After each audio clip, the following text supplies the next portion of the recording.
Ja, erstmal auf Deutsch. Ich begrüße Sie alle recht herzlich hier im Dependance des BDI, also Berufsverband Deutsche Internisten hier in Berlin. Wir haben heute etwas ganz Besonderes. Wir haben eine Pressekonferenz vorbereitet mit der UEMS-ID, so heißt unsere Gruppe hier ganz offiziell. Das ist eine Versammlung von Internisten, Infektiologen aus ganz Europa.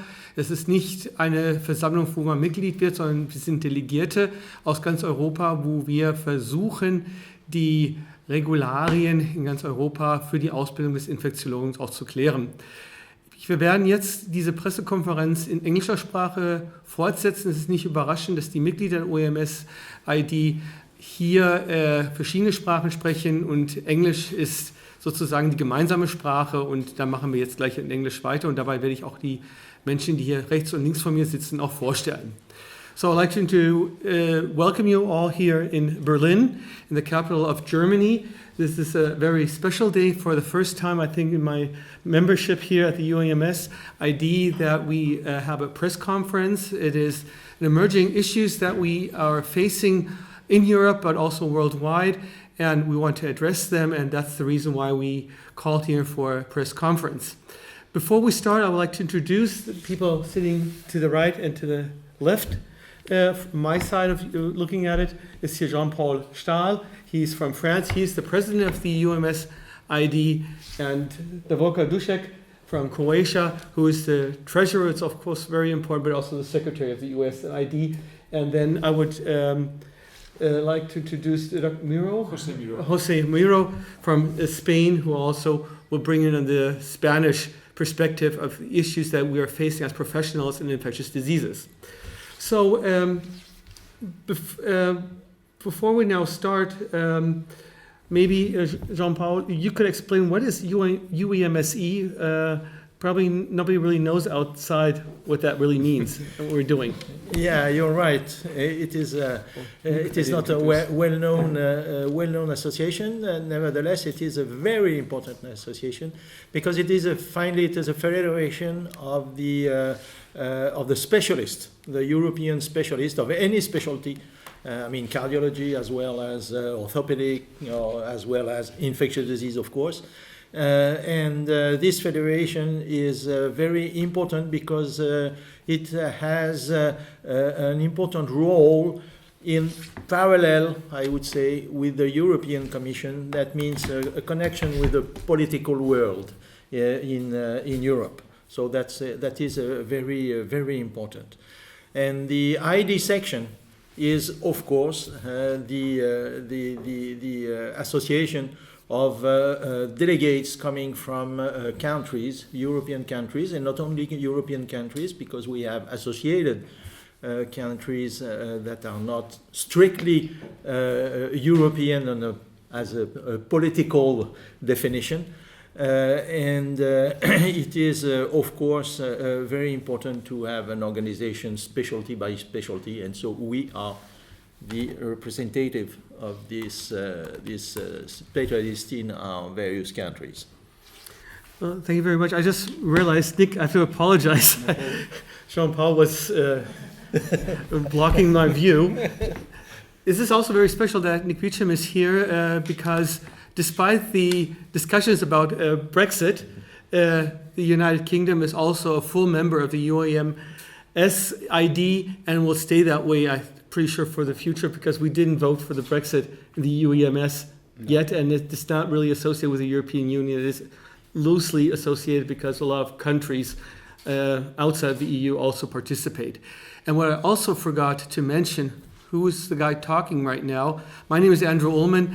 I'm also a member of the UEMS-ID, but I'm a delegate from Germany, and I'm, so to say, the person who is making sure that everybody's going to feel happy here today and tomorrow in Berlin.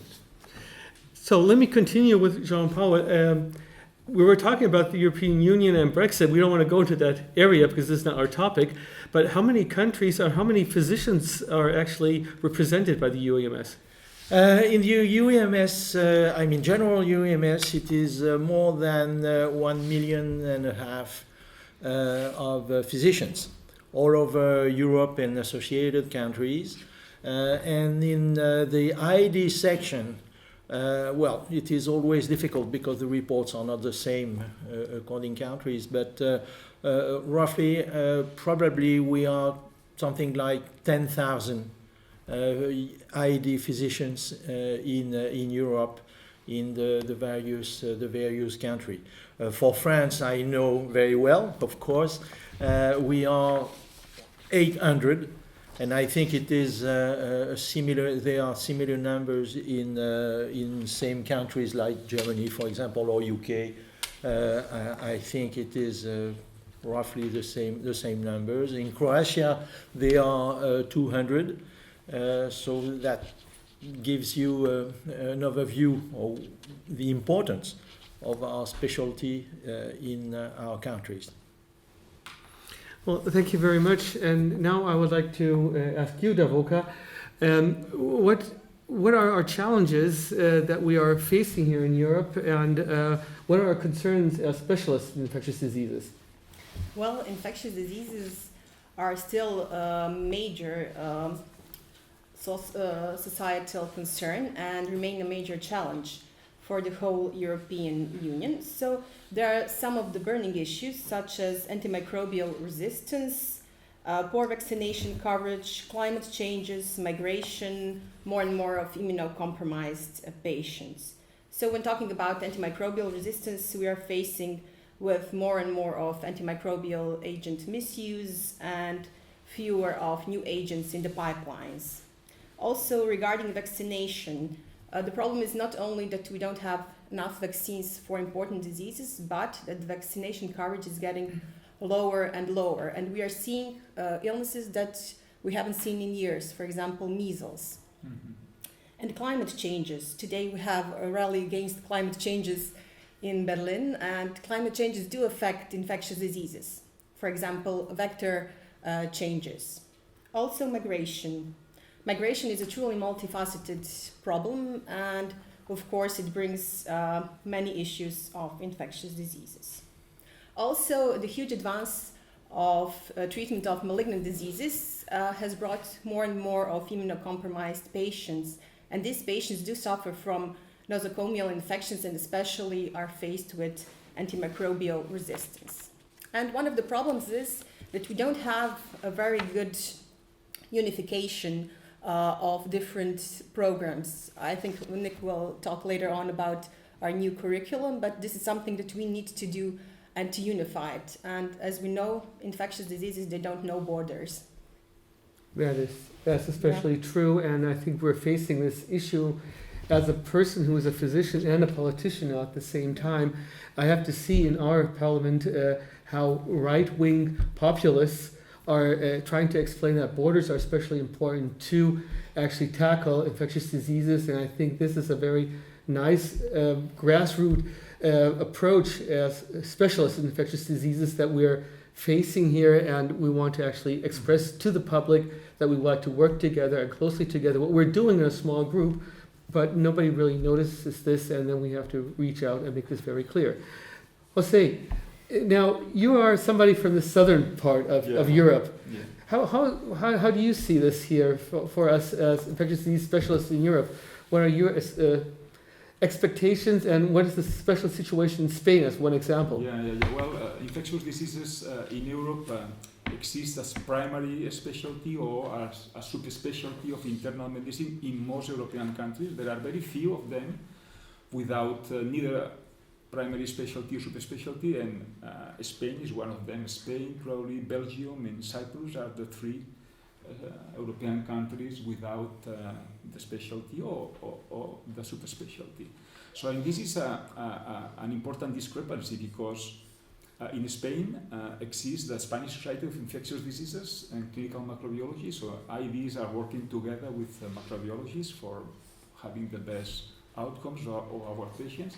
Has more than 4,000 affiliates, 2,000 of them are infectious diseases, so most of the Spanish healthcare system is organized with services or sections or units of infectious diseases, but the members are not recognized because the ID specialty or the subspecialty doesn't exist in Spain. So this is really a discrepancy because the clinical care, the teaching, and the research in Spain in ID is very important. It's one of the leading in several aspects in the world. So this is a long history. So our policy maker has not helped us.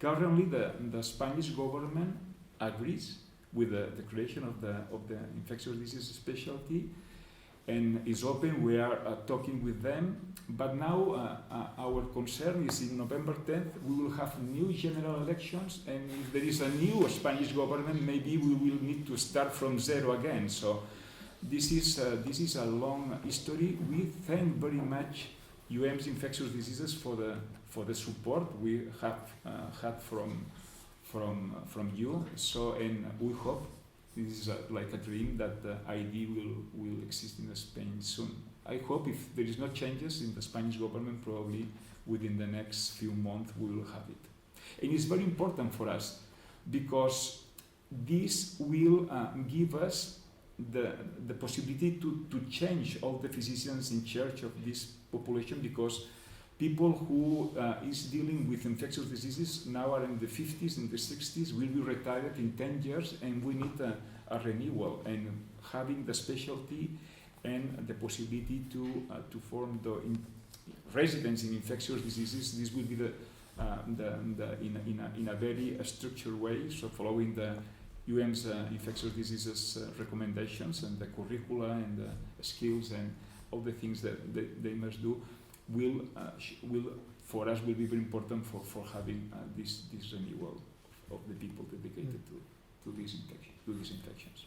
So basically, we do recognize that a common training and and knowledge with the physicians, it's special knowledge in infectious diseases, is something very important, and it's not just prescribing antibiotics. It's a lot more, and I think that has to be really. There are many deals that Davorka, so travelers issues, multi-drug resistance, infections in immunocompromised host, new diseases, HIV and AIDS, etc. So this is really this is an important task for us. This is of course something very, very special.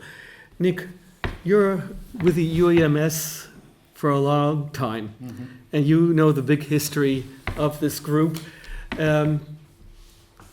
What's your perspective in issues of training? How can we synchronize our training in Europe? Is that possible at all, or do we have to give up and let's take care of our own countries and see how the specialty training could look like? Yeah, so I've been here a long time, as you say, despite Brexit. And certainly things have changed a lot over the last 15, 20 years. But one of the first things this group did was to establish a common training record. And as we've heard, there's many aspects of infection, and practice does vary in different countries in Europe, the way service is delivered and also the training. I think over the last 15 years I've seen everybody is modernising. Infectious diseases change all the time. And we have recently had a new European training record approved at the end of last year, which takes a much more modern approach to providing a standardised training framework for everybody as a gold standard, but also providing competencies that everybody should have at the end of their training so that people can move across parts of Europe. And because infectious diseases change so rapidly, there's always something new every year, including the threats we've already heard about. Our trainees need to be able to adapt. And when I qualified, the two main problems were hepatitis C and HIV, which went around when I was training, and that will continue to be the case. So that has been successful, and people are using that framework to examine their own training programs. Our next step is to be assured, if you like, that people are equal. Specialists are recognised across borders, but we're also introducing a knowledge-based exam so that people can add this to the qualifications they get from their own country. It's a bit of an extra, and today in Berlin we have our first proper meeting to start setting the standards for that exam. So I think the group is marvellous, and I've learnt a huge amount from my colleagues about the different patterns of disease in different countries and the different ways of dealing with them. Yeah, thank you very much. Well, the reason why we called for a press conference was mainly because we were talking about the Berlin Declaration. This declaration was prepared a year ago at our last meeting in Sevilla, and we had a lot of discussions along the way, the last 11 months basically. This declaration was actually ratified by our European societies, which is very important, not only by us here from the UEMS-ID, but also from the UEMS headquarters, as well as for the section of medical microbiology, which is more diagnostic oriented, we're more clinical orientated, and very importantly by our scientific society, the European Society of Clinical Microbiology and Infectious Diseases, ESCMID. And we have many challenges in infectious disease. Davorka, you mentioned them all. I don't want to repeat them, but what we want to express as a group is basically in this declaration is that we're looking for knowledge of our physicians within the Europe to be sure that the training is equivalent, that not only that the training is equivalent, that also the services that are provided are equivalent. If you look at the ECDC statistics for multi-drug resistant bacteria, you see quite differences within Europe. We look like a patchwork family. It's more red to the south and more green to the north, or yellow and orange colors in between. And this actually demonstrates the issues that each country also has regards the distribution of anti-infectives and infections by itself, and this can only be solved in a joint venture. And we were fighting, I don't know how many years I'm in this group, I think for at least 8 years, and we all had the feeling nothing is really changing on the national level or European level, that we're producing papers that are important, but we want to reach out now and declare we as physicians want to change the European platform. We want to be sure that the European idea is moved forward. Also on the physician side, Nick said it very nicely, that we have equal standards in Europe to this regard, and I think the European public deserves this kind of equally distribution of services.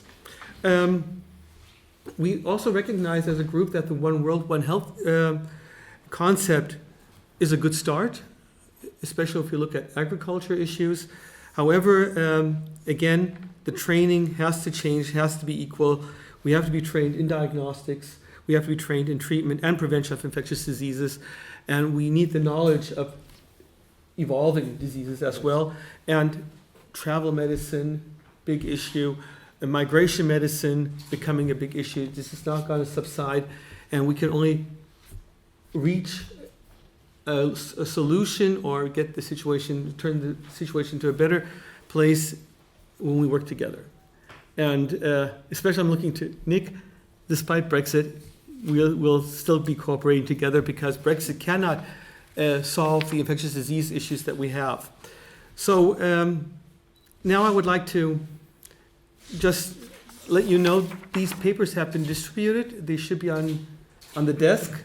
So if you have any, if there's any copies missing, you can have it. It's going to be put online once our website is fixed. We had an issue, of course, a couple of weeks prior to this meeting, and we had to do it ourselves, that we had to put our website offline, but we're going to put it on UEMS Central. I think that shouldn't be a problem. And on ESCMID, we'll be also putting this online very shortly.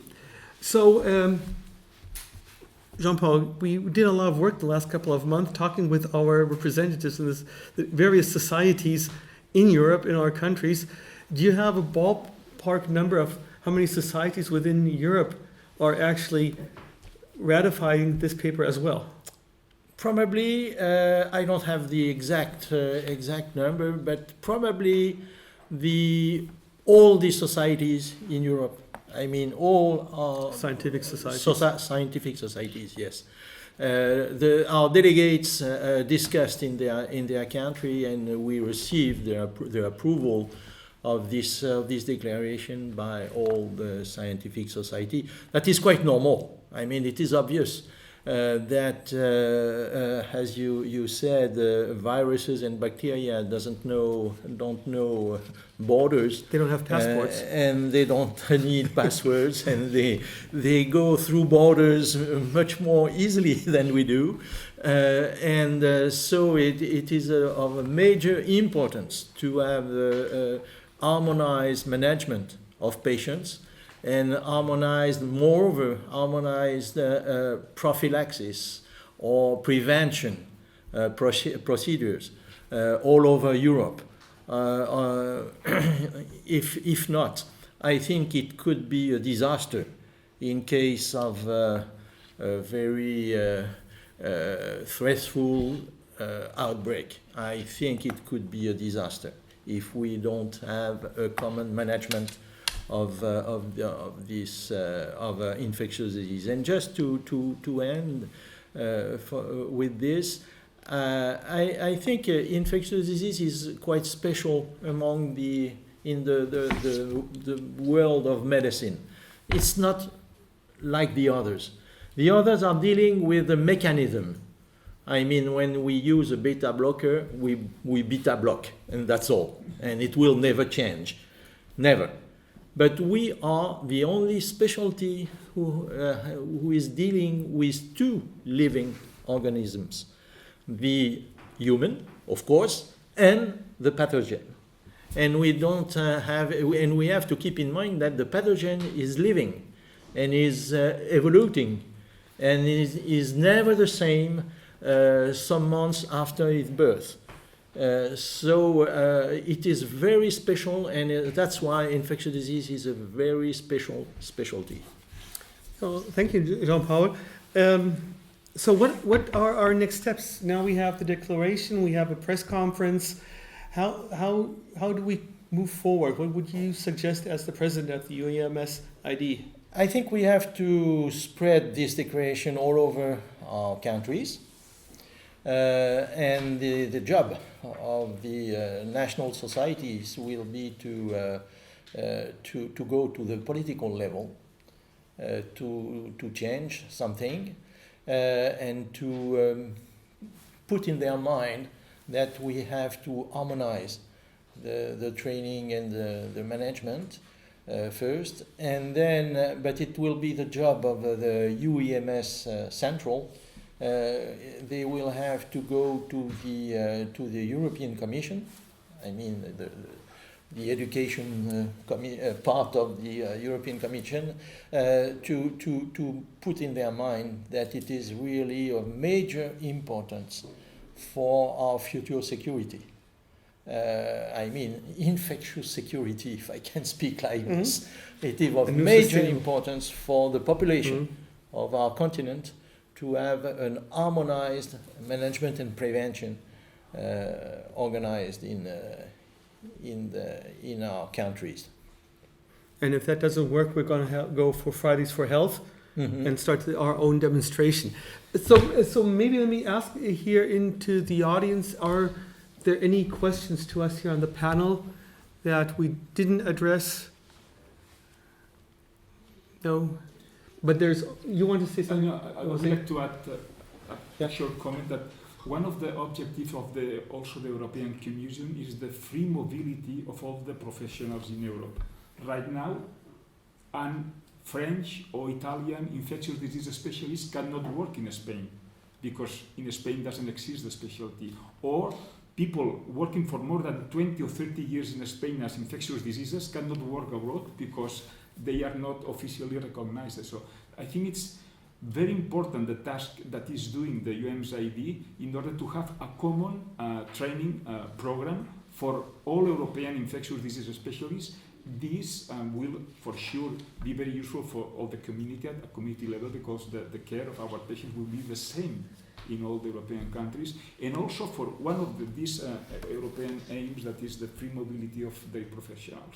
Yeah, I totally agree. I think we all agree with you what you said, and to hope you're not alone. Germany is the same disastrous situation. We only have the northeast of our country because we're a federal state. We have the specialty infectious diseases in Mecklenburg-Vorpommern, but the rest of Germany we only have it as a subspecialty, with 1 year training, and half of that training can be done in a laboratory and not on the patient care. And obviously, I think we all agree here on the panel, this is not the training that shows quality and definitely not proficiency in infectious diseases where we have to go. So basically, this is the first time, I think, in history that in Europe, infectious disease specialists raise their voice to the public, also to the politicians on various levels.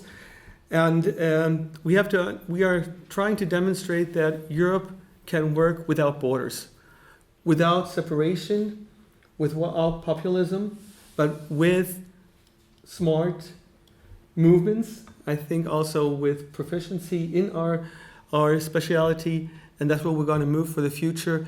And we're going to keep our communications channels open with an email address that I'm not sure if we could put it online directly, but we could give it to you orally at this case. Its name is Press, Press, at UEMS-ID.EU. Thank you very much for listening in. Thank you very much, everybody here in the panel, here in the audience, here in the Dependance of BDI, the Berufsverband Deutscher Internisten. And stay tuned. There's more to come. Thank you.